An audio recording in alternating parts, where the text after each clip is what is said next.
Hello everyone, it's Josie of Daydreamer. I'm back with a new flip through video of a journal that I made, and I have a few little sneak peek extras at the end, so please stick around, and thanks so much for watching today.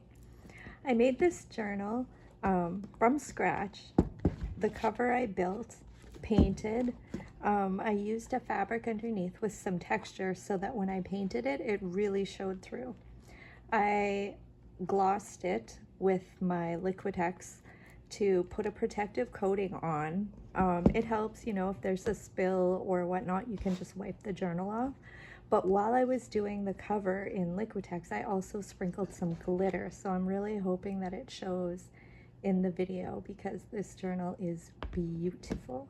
But the video today is not so much about the journal as it is what I did with the leftovers.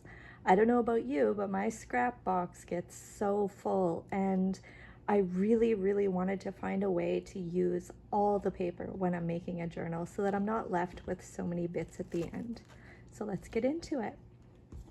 This journal's cover is a very pale yellow. I distressed it using some brown ink and then of course covered it with the glitter.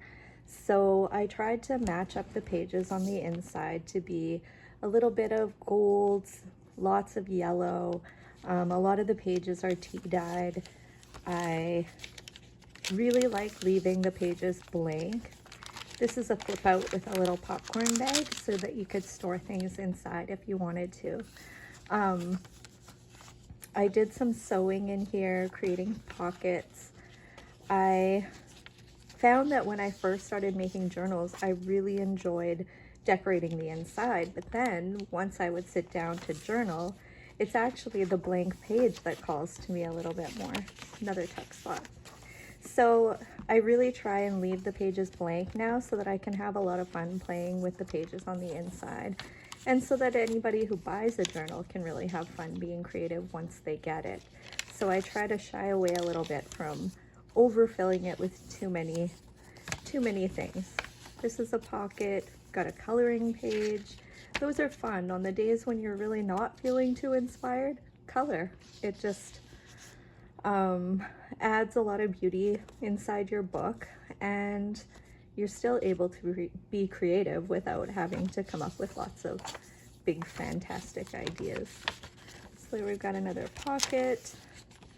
I'm really not too worried about showing you guys every detail. The sewing I find really adds. This you could stick a little tag inside.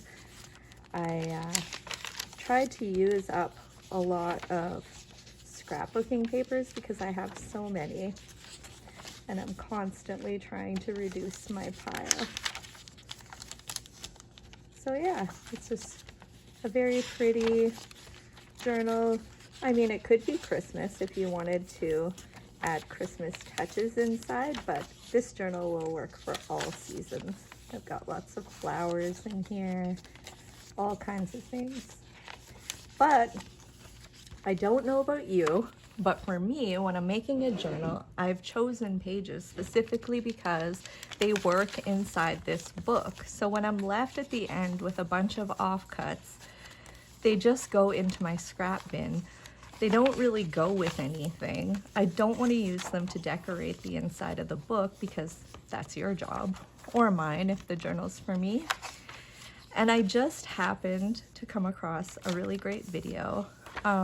It was by Natasha of Treasure Books for using up scraps. I think it was called Using Up Scraps to Make Cards and Journal Covers.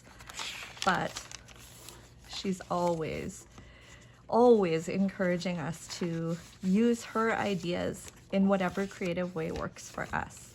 So that's the end of the journal. I just put a little hole in the back for a ribbon to go through. That way too, whoever ends up with it, they might not like my baby blue ribbon. Maybe they want to put their own closure. So I'm gonna put this aside and show you what I did.